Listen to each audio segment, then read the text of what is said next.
Every book on agriculture says round about May you plough up and put 10 pounds of seed to the acre and keep them cultivated and take them off, you know, at the end of June. It's all, do this now, it's all one-dimensional.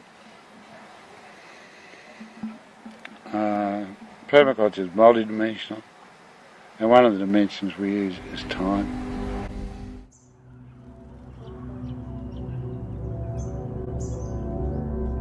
The way an ecologist describes human behavior is as an action. What you do is what the whole universe is doing at the place you call here and now.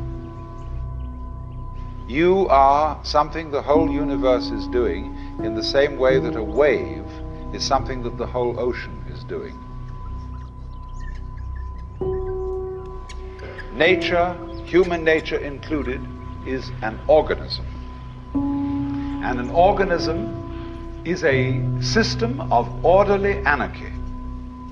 There is no boss in it, but it gets along by being left alone and being allowed to do its stuff.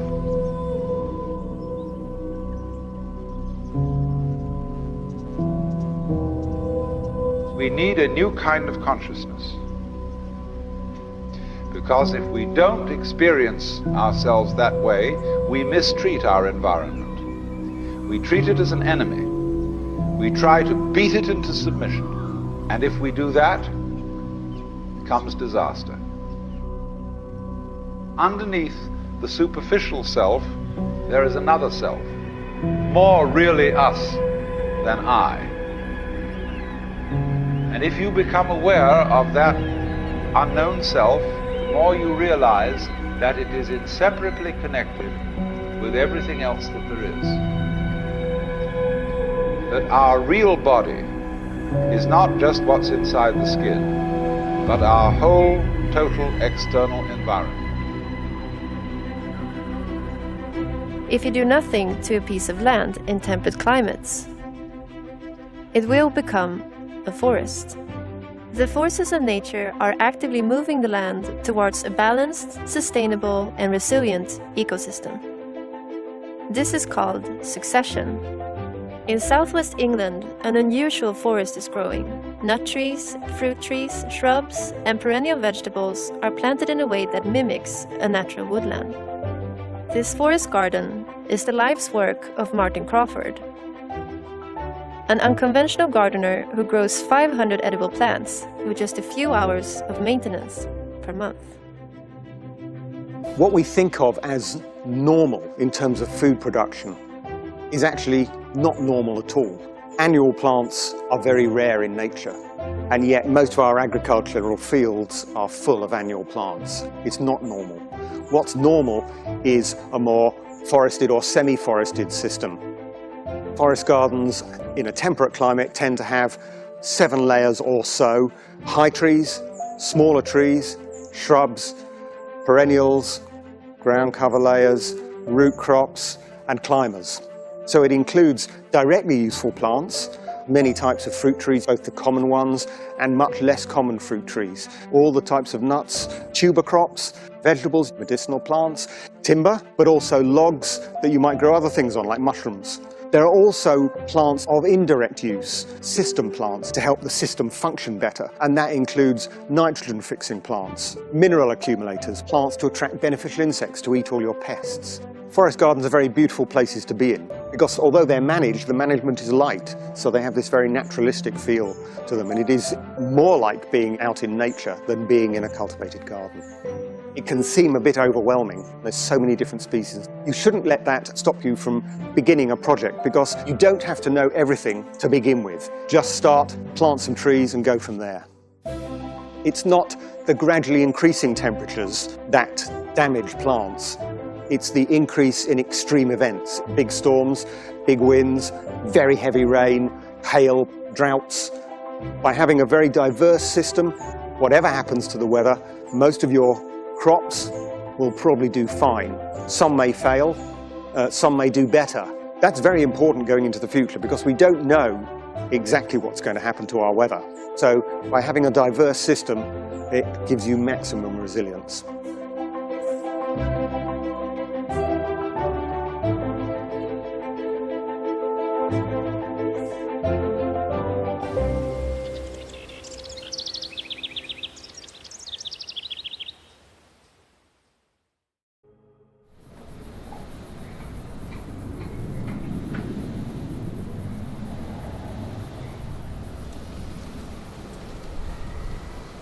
You've got limited time on this world. And if you really start to say, well, how many hours have I got here? You start to get a bit rude about how you spend them. You know, it seems judgmental, but to me it's logical.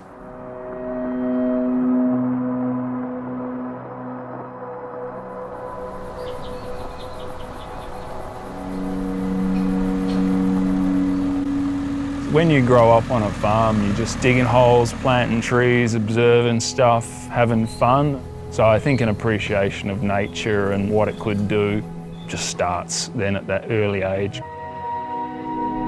I think one of the reasons I did chemical engineering, because I liked the idea that we could extract nickel out of soil with bacteria.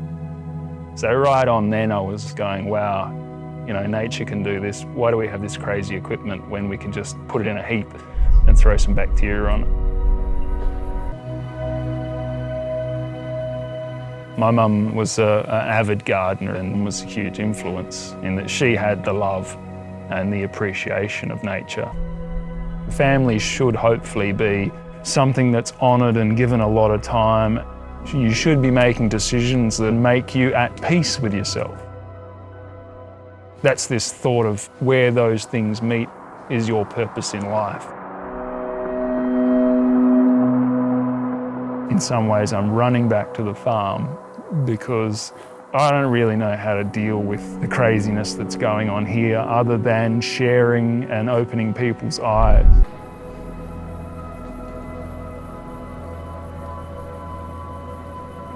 I just don't think anything anyone does in the city is real. They're moving so fast that they're blind to most things that are really actually important in life.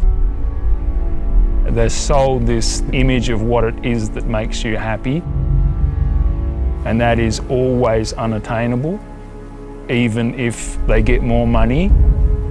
And that I think most of this is engineered to power the economy into this growth-based consumption. Every year, consumption needs to be more. Job creation, economic growth must be on the top of every agenda for every government and the world community at large. Under our plan, the economy will average 3.5% growth and create a total of 25 million new jobs. Well, we have a national economic plan, jobs and growth. Jobs and growth. Jobs and growth. Jobs and growth. Australia, its future. In the background is this kind of ticking time bomb of economic growth. Everybody knows that their prosperity depends on the prosperity of their employer. We want more investment, and we've set in place business tax cuts. By giving that signal that company tax is coming down in the future, they will make investment decisions now so people will invest more. This crazy economy we're in now has to crash. If we had a depression, 90% of people would be out of work. It won't be that people are enjoying growing their own food at home. It will be they're growing food to survive.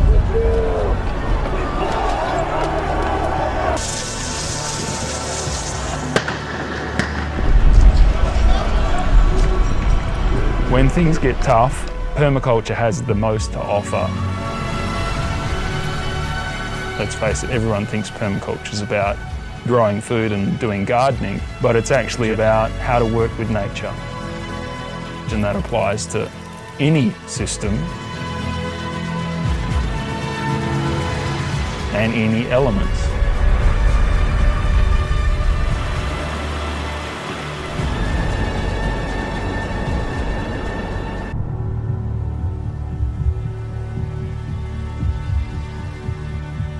If I slowed down, grew some of my own food, and we all traded our skill sets, and nature could find that level of productivity again, well, problems would evaporate.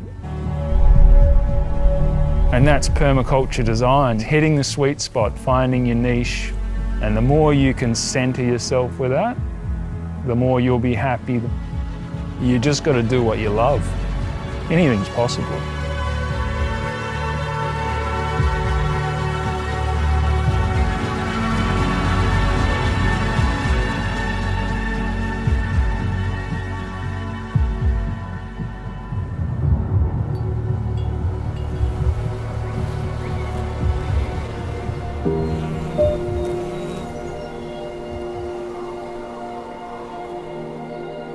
I learned if you want to change, it's by putting yourself in a position where you have to.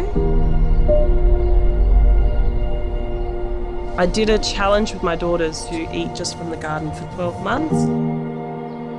The challenge of the year was whether or not we could grow the fruit and veg component. And if I hadn't have put myself in that position, I wouldn't have got as much from the garden. I could never have actually known in advance how much we can adapt if we put ourselves in the situation.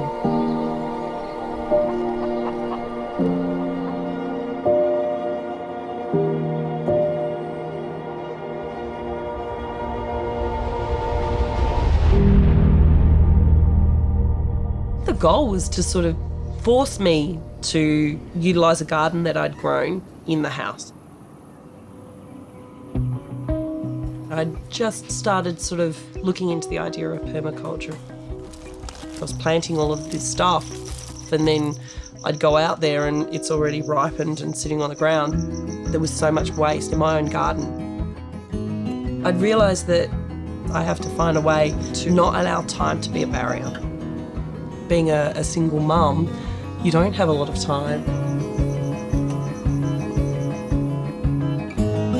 When I get home, it's getting dark, and you look out the window and it's black. And so you just don't do it.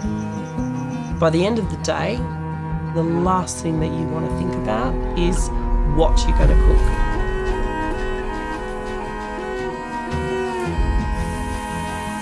Let alone, oh my gosh, what have I got in the garden? Time was the excuse. So I thought, well, if I put myself in the situation where I have to, it's survival. You adapt.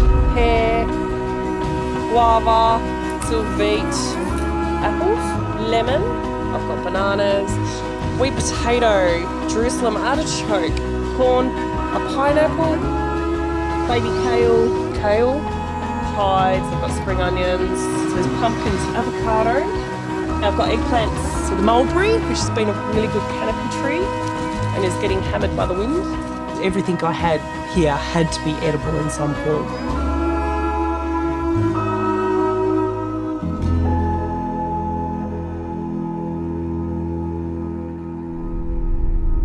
With permaculture, every item needs to have more than one purpose. It forces me to go, how does that fit into the system as a whole? For instance, mint. What does mint do for the soil? What is it going to do for the bees? What is it going to do to nurture the house? Opposed to just buying mint because we consume it. It's about creating a system that everything is interlinked.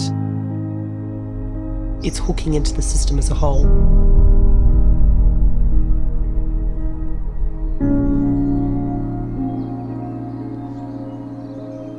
You feel like you're something bigger than yourself. I think by the end of it, it just becomes such a normal part of life. And that was the thing that I was surprised by. It's amazing how quickly we can adapt if we put ourselves in this situation.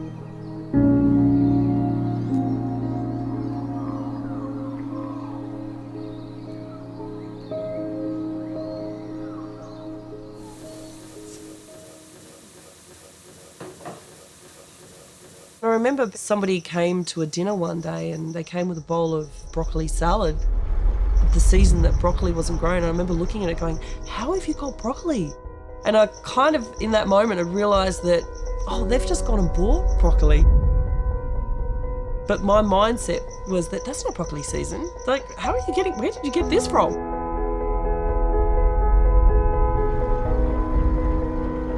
It makes you kind of realise that we're actually importing a lot outside to be able to meet our demands all year long.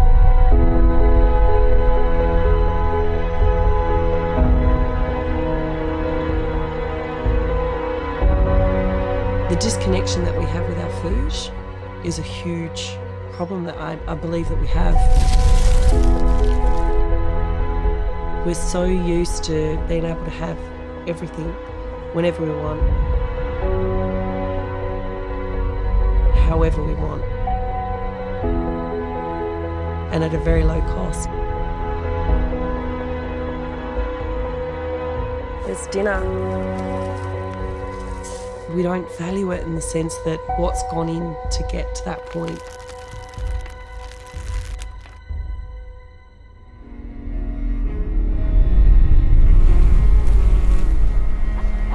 The things that I gained, I could never have known in advance how valuable the items were when you were sitting and eating them. I think that's pretty much perfect. Oh, it's perfect. It made me value food so much more. I remember at the end of summer, and I've got my last tomato, which I think had a bit of a bug hole at the side of it. It was like, oh, you know, this tomato is valuable. I'm not going to have a tomato for another 6 months. You've known that tomato plant since you put the seed in. You've watched it grow. And you've probably had to protect it from rats or something like that to finally get to the point that it's on a plate. You can't put a price on that. You just don't get that from a shop.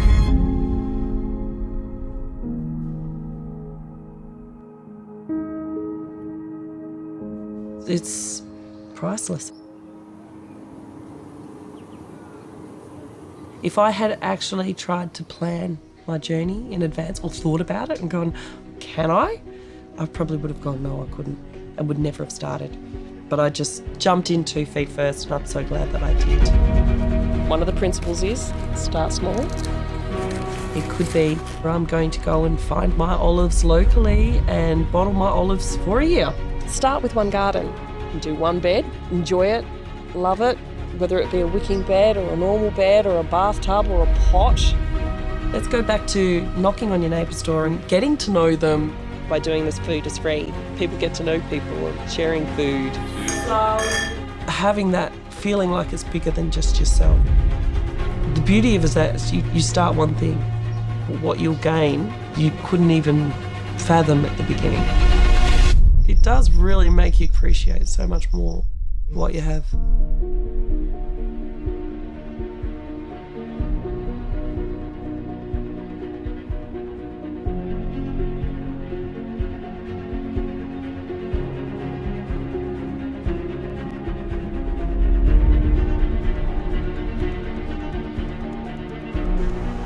The other way to think about permaculture is as a way to change the world, because of course a lot of people are motivated around permaculture as a positive, we can change the world in a positive way, rather than just endlessly trying to stop the world we don't want. Permaculture has always been about how do we create the world we do want.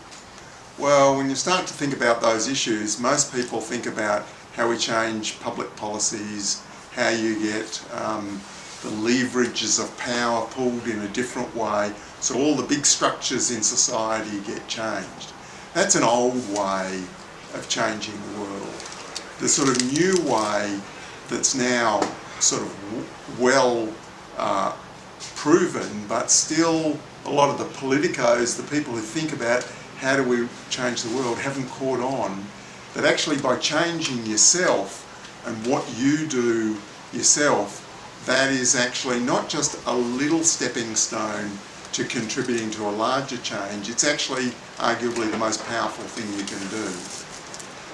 And some of the reasons why are, firstly, if if you've got a strategy or anything in permaculture, from owner building to community supported agriculture, right back to just growing your own food in your backyard, when you do something for yourself that you benefit from, that reflects the ethics and design principles of permaculture, you're doing something for yourself and you're also reducing your adverse impact on the world. But by doing something that you benefit from, that is potentially attractive to other people to say, oh, I'll do that too. Whereas the hard-bitten person who's doing something just to atone for our sins in the world is not very attractive to many other people. You know, a small proportion are motivated by such things, but most people want to get something out of it, and especially get something directly. So the permaculture strategies benefit the early adopters, and on top of that, they're simple, low-key things that other people can copy. And they often don't need permission of the authorities, of the banks to provide funding to do it. And that's really important, because a lot of these changes, if they were done at even by a proportion of the population, represent a real threat to a lot of the power structures in society. A lot of those centralised systems, the corporations, the governments with their tax base. So they would understand that a lot of this self-reliant stuff associated with permaculture is actually subversive.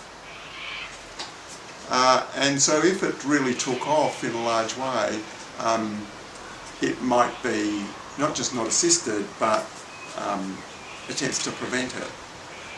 If that's like some advanced technology or very large-scale project, it's very easy for power elites to say, no, can't do that.